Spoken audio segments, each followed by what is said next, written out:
Hey, Cody. Yes. Dang it. Honey, Yes. did you see the text from Christine? What's wrong? Well, truly, she's taking her to the emergency room. To the emergency? Well, if Cody Brown put half as much effort into fatherhood as he does flipping his hair for the cameras, Truly might have had her dad by her side when she needed him most. But no, when Truly faced a medical crisis, Cody was MIA. Phoning it in, literally, I'm not joking with you guys, while Christine held it together alone. When I say everything, I mean everything. The fear, the sleepless nights, the financial bill. Yet somehow, he still had the nerve to be angry with Christine when she told her truth. If that's not classic Cody, I don't know what is, right? Absent when it counts, loud when it doesn't, and forevermore worried about his stupid, pathetic image than his actual family. Christine exposed everything. She didn't just tell a story here. She exposed the man behind the disgusting curls. And what she exposed was not fatherhood. It wasn't fraud. It was worse than that. The entire thing is a whole damn mess, and we're going to go over it all.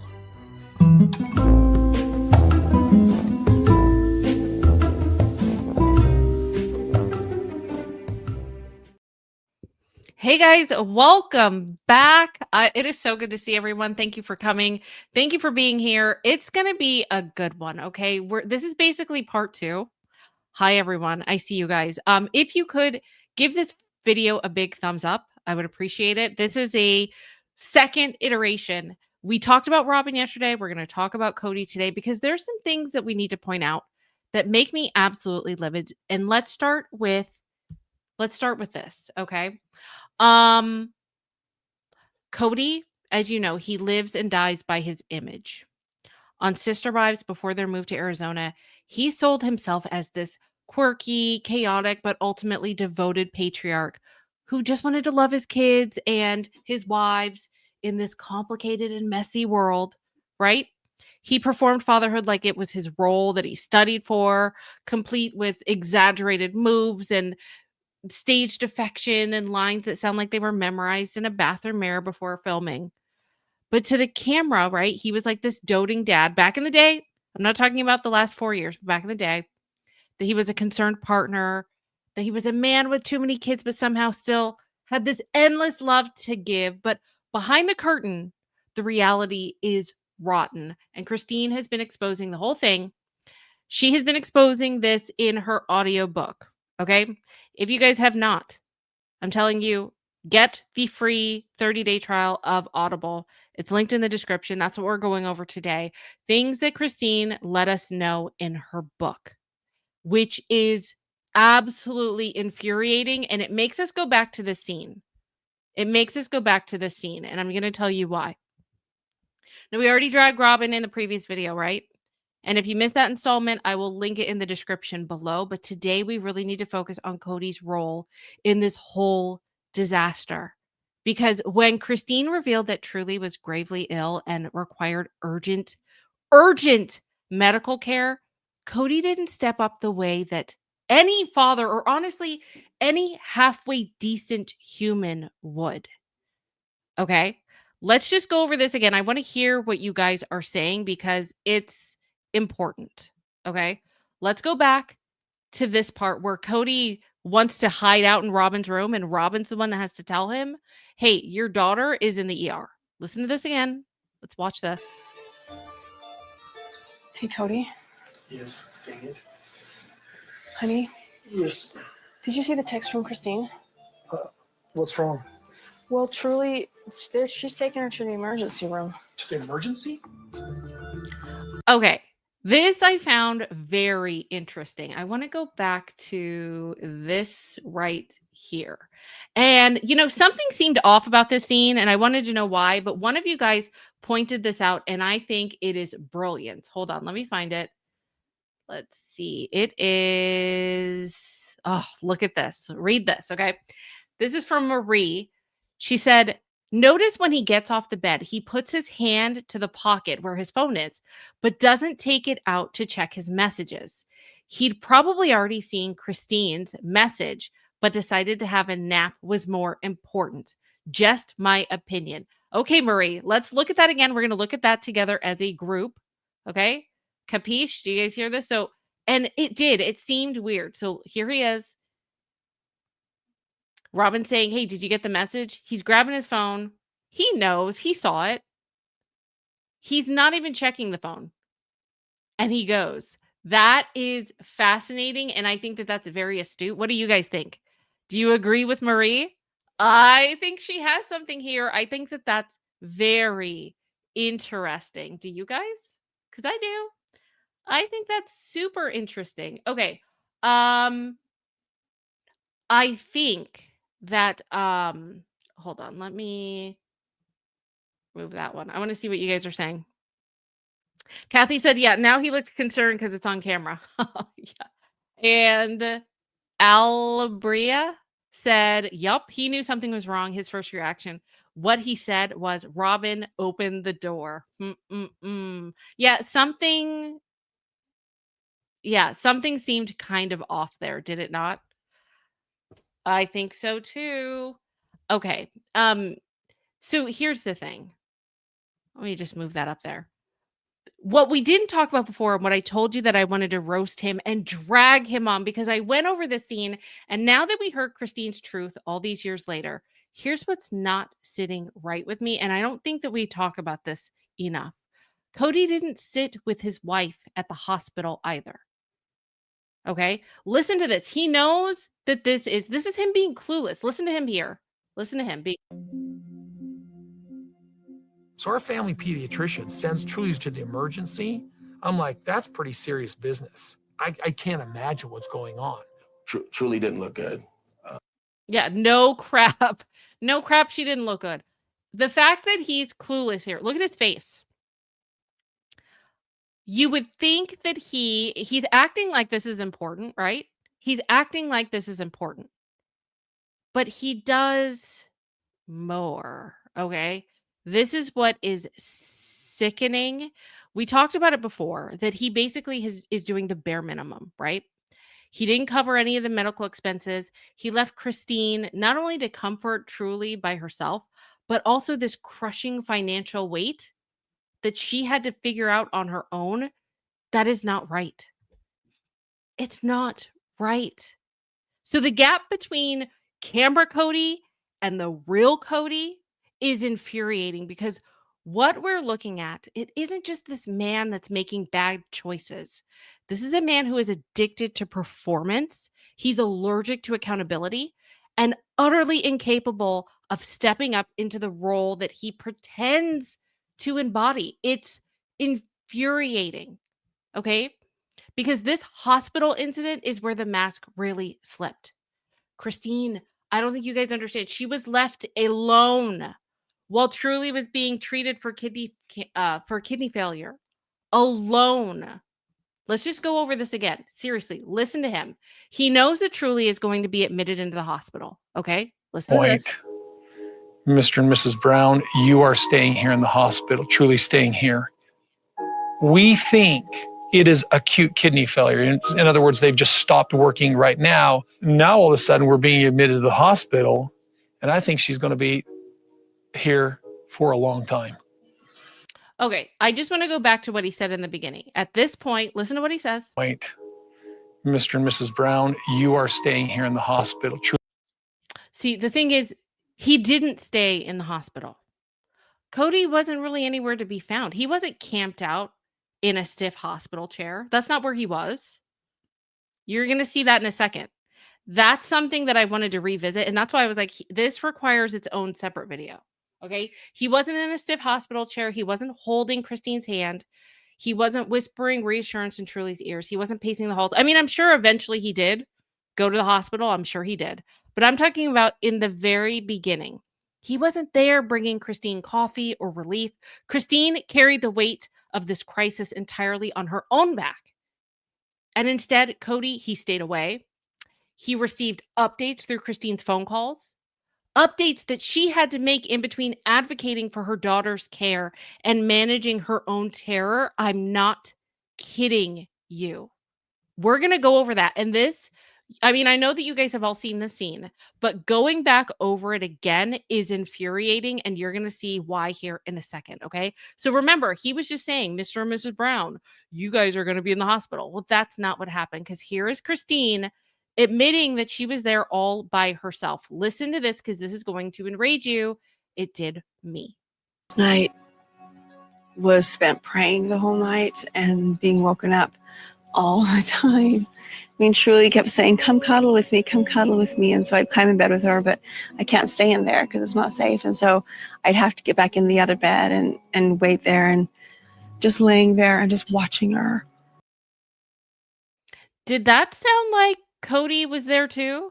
Because to me, that sounded like that was just Christine. She didn't say we had to climb out of bed, that we had to go cuddle with her, that Truly said, Mom and Dad, come cuddle with us. That's not what she said. She said, Mom, come cuddle with me.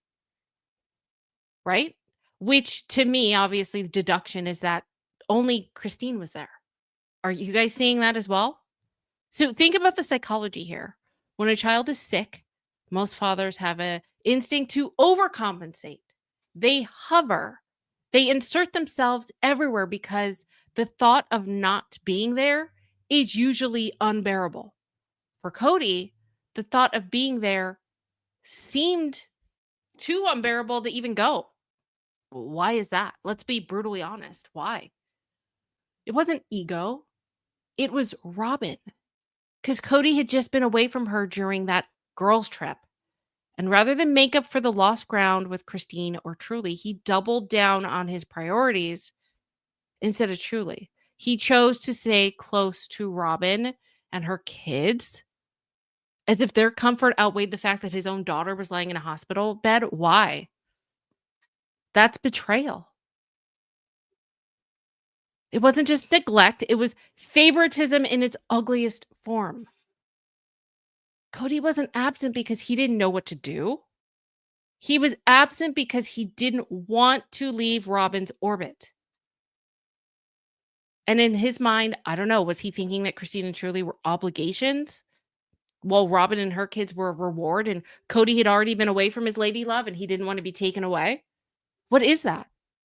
What is that? So here is the most sickening part of it all. And you have to read between the lines on this one, but it's worth it. Listen to this, because this is after the fact. Cody is calling Christine for updates. Sir, why are you not there with her? Listen to this. This is how disgusting this is. Listen. We're wondering if they've done any testing yet this morning. They took her blood this morning already. The doctor's going to be here in an hour to discuss what to do. Well, they said yesterday they'd give her something to make her pee. They did, and it didn't work twice. She's not peeing. It's not working. It's not working. Why are you not there, sir? Why are you not there? Why are you getting updates about 2 and 3 and 4 treatments not working? Why are you not there? And the fact that Christine didn't update him earlier, to me, this just implies like that there was no use for him. That's not even anything that she needed to consult him on, because he wasn't emotionally even there or present. Right, Pulp Girl? He sure does look well rested. He sure does. You're absolutely right. You're absolutely right. It's ridiculous. And I just want to, hold on. Let's see what else. You're absolutely right. He does look well rested. This is a really important point. I'm going to point these out. Crafty Lady said, don't forget that Robin had a live-in nanny at this time. There was absolutely no reason he couldn't have gone to check on Truly. But Robin's laundry was more important? True. In Christine's book, And if you listen to the audiobook, I would highly recommend it. Link is in the description. You will get a free 30-day trial. Click on it. It's in her words. It's in her voice. That's what we're going over right now, or the details that are in her book. And it is important. But yes, in her book, she talks about how Kody was doing Robin's laundry when Aspen was saying that she needed help with Truly. That is insane. And they did have a nanny at the time. Also, what is important is this. Karen said, and where is Kody? Still at Robin's, not with his wife and sick child in the way to the ER. Why is that? Why is that, Kody? What is that? Why? What are you doing? It's disgusting. That's what it is. It's absolutely disgusting.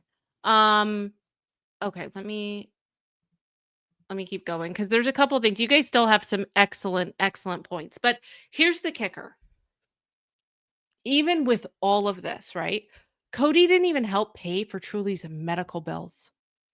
This is the same man, all right, guys, who lectures his wives about loyalty, sacrifice, and family unity.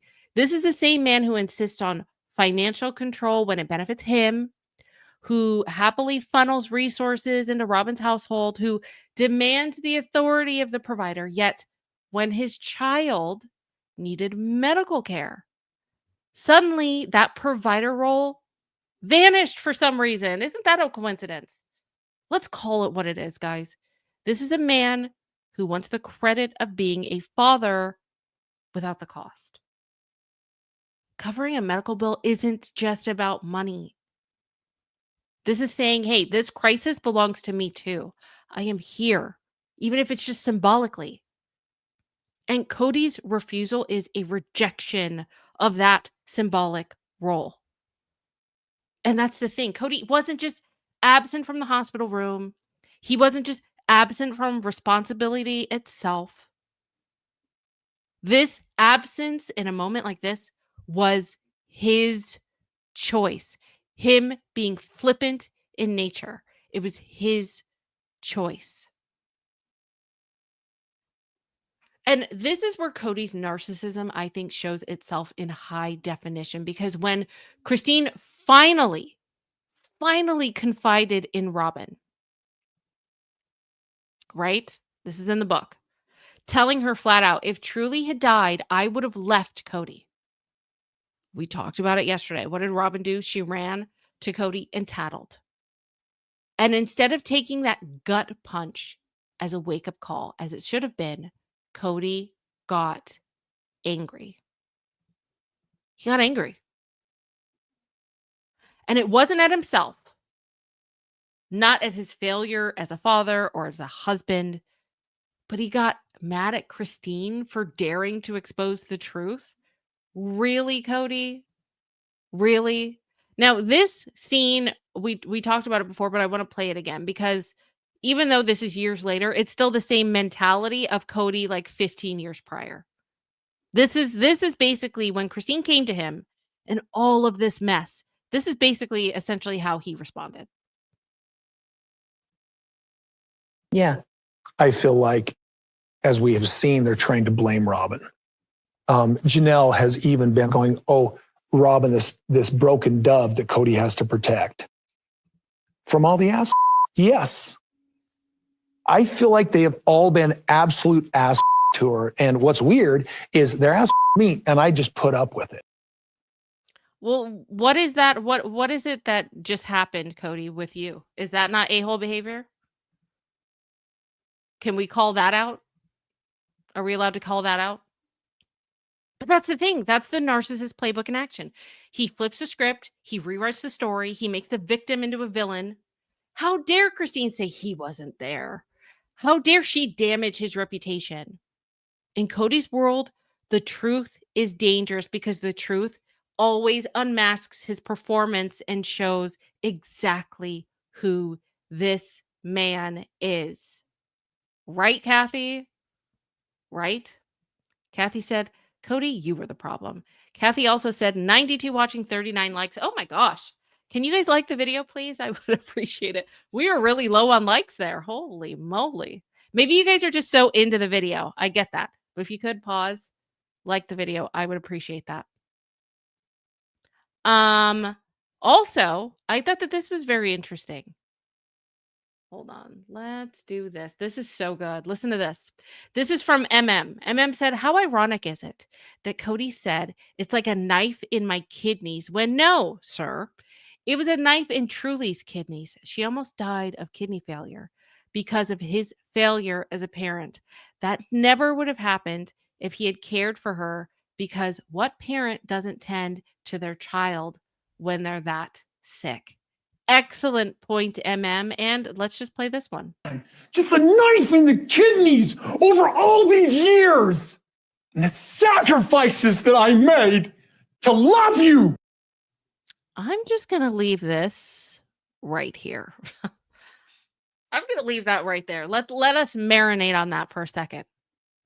See, this is the psychology of his fatherhood as a performance. Okay? I just feel like with him on screen, Cody parades the kids around. He cracks jokes. He plays the goofy dad when cameras are rolling. Like I said, this is pre-move to Arizona. He loved the props of being fatherhood. He liked the birthday parties and the family photos and all of that. But the real work of fatherhood, Cody, guess what it is? It's the midnight hospital stays. It's the financial sacrifices. It's the quiet listening when a child is scared. It's the stuff that happens when the cameras are not rolling. But none of that is performative enough for him. There are no cameras in the hospital room at 3 a.m. There's no applause for paying a bill. So how convenient that those moments are skipped. Is it because they don't feed his image? Is it because they don't serve him? What did he say? He runs away from pain and towards pleasure. Well, it should be pleasurable for you to have your kid feel better. That's a type of pleasure. You know, being a good dad, that's pleasure. Why are you running away from that? It's like he confuses the costume for the role, but in truth, the moments that you avoid, sir, are pretty much the only ones that count. So, yeah, fatherhood can be unglamorous sometimes and unrewarding at sometimes. And guess what? That's okay. So, I don't know. I feel like psychologically, this comes down to entitlement. I feel like Cody believes that his wives and his children exist to orbit around him. He wants to be at the center. His role is not to serve. His role is to be served. So I don't understand, when Truly got sick, his instinct should have been to drop everything and run to her. Why wouldn't Truly's illness come before Robin's comfort? In Cody's case, he avoided caretaking because it required him to leave Robin's side? Really? I mean, that's why I don't think that it's about fear or neglect. It's about preference here. Robin's laundry, really? Something as insignificant as Robin's laundry was more important than checking up on your daughter. Really? And then on top of that, you would think that that would be enough, that you wouldn't fight medical bills or you would pay it outright. That cost, those choices, it wasn't just measured in medical bills. It wasn't just measured in lonely nights. It was measured in the way that Christine's trust dissolved right there in the hospital room. When she was there, she sat all alone as a reminder. She didn't have a partner. Her partner was in Robin's house hiding out. Right? Every bill she paid reinforced the truth that Christine was not supported. Christine was abandoned. And you know this, like, once a woman realizes that she can survive the hardest nights on her own, she also realizes that she no longer needs the man who refused to stand by her side.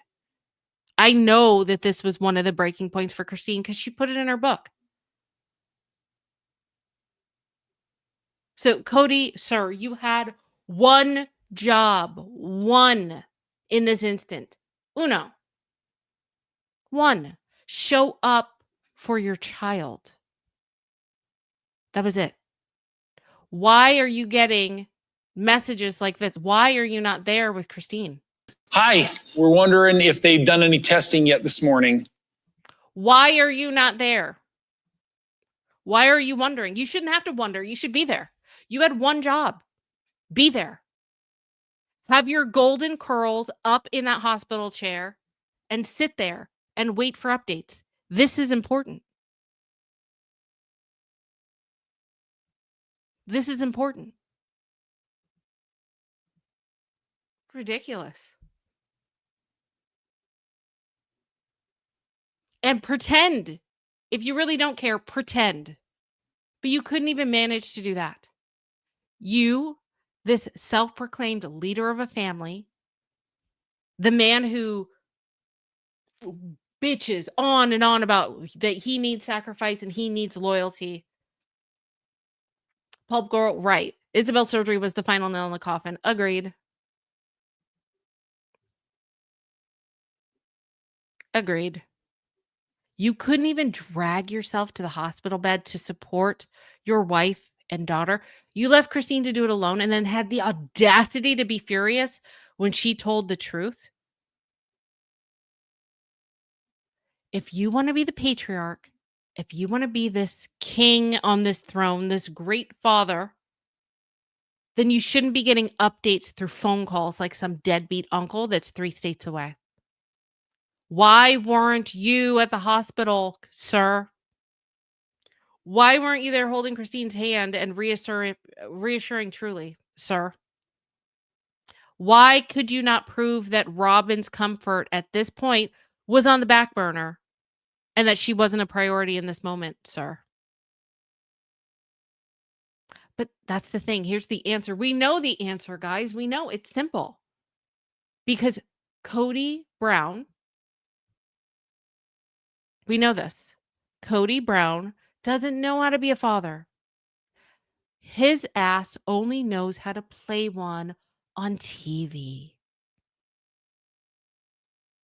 That's why. And it's disgusting. So, yeah, I thought that this was worth going over together because, man, did it infuriate me looking at this again through the lens of what Christine said in her book. In her book. Christine really did spill it all. It is so worth listening to. There's still more things in the book that I do want to go over. But this is one of them. And I'm telling you, hearing it from her own voice is so crucial. So, like I said, if you have not, for all my listeners, you do get a free Audible. You can use that for this particular audiobook, 30 days. 30 days you can listen to it. And it's about an 8-hour listen, but if you do it on 2 times speed, it's 4 hours. Highly recommend it. So for my listeners, I need you to do a few things. Number one, if you haven't gotten the audiobook, click on the link. It's in the chat. It's in the description. It's in the pinned comment section.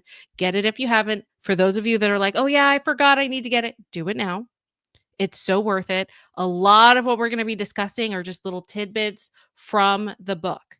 It's not the same listening to it second, third hand. You need to hear it firsthand. That's number one. Number two, make sure you're subscribed. Number three, make sure you like the video. 4, comment. I want to hear what you guys have to say because this really enraged me. It really infuriated me. And I want to know what you guys think. Is there anything that I missed? Let your girl know. Aside from that, thank you for coming. Make sure you watch part 1. I will link it if you haven't seen that, but there's so much more to catch up on. So make sure you've checked my regular videos, you've checked my lives. We're going live a lot because there's so much to discuss. But as you guys know, what we do here, at the end of this little thing, we have a relevant little ditty that goes, do you guys know what it's going to be? Let me know. Thank you, Kathy. Kathy said 119 likes, 50 likes for our girl. That's it. Come on, you guys. You can do better than that. Like the video, please. Do you guys know what video would be fitting for this? I just want to know if anyone got it. Let me know. I'm going to give you 5 seconds. If no one answers, that's totally fine. 5, 4, 3, 2. Okay, well, here it is. You guys, thank you so much for coming. I want to hear what you guys have to say in the comment section, and I will be using your comments later, but I so appreciate it. Let me know. Cody, you suck. You're a jerk. And this one's for you. Have a good night, guys. Tell the whole world. Tell the world. And then go hang out with your buddy Christine. Each describe Cody in 3 words. Just 3. Yes. Deadbeat. Okay. Dad. Sorry, that's 2, but deadbeat dad and deadbeat. He is selfish. Deadbeat. You haven't seen one of them for a year. Deadbeat. This is about a deadbeat dad. You're hurting this family, Deadbeat. no one else. You're not loyal, just like your mother. And I was like, okay. Why are you angry with your children? You haven't seen 2 of them for 5 months. Deadbeat. I'm going to move forward and find happiness and joy outside of my club. Each describe Cody in 3 words. Just 3. Yes. Deadbeat. Okay. Dad. Sorry, that's 2, but deadbeat dad and deadbeat. The rest of the kids don't really have much of any kind of connection with him. You haven't seen one of them for a year. Deadbeat. This is about a deadbeat dad. Deadbeat. Why are you angry with your children? You a deadbeat. Deadbeat. He is selfish. Deadbeat. He seems to be sort of like, I don't know, like the reality is bewildering to him, kind of. Deadbeat. Divorced, and then the father just goes Deadbeat. MIA. A deadbeat dad speaks from prison and explains the question so many people are asking: what went wrong?